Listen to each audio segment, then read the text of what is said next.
బతుకు పశువు కంటే హీనమైనటువంటి వ్యక్తివు నువ్వు. పవిత్రమైన దేవాలయంలో పాడు పనులు చేసేటువంటి నీచాతి నీచుడివి నువ్వు.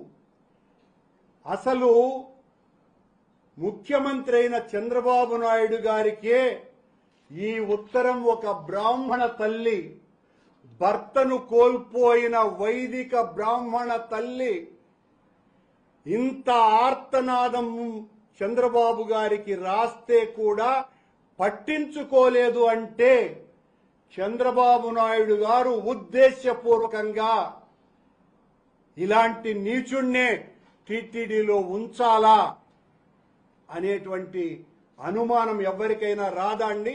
ఈ ఉత్తరం చూస్తే ఎవరికి రాదా? ఉద్దేశపూర్వకంగానే చంద్రబాబు నాయుడు గారు ఈ రకమైనటువంటి వ్యక్తికి ఈ పదవిని ఇచ్చినారు. ఎంత దారుణం!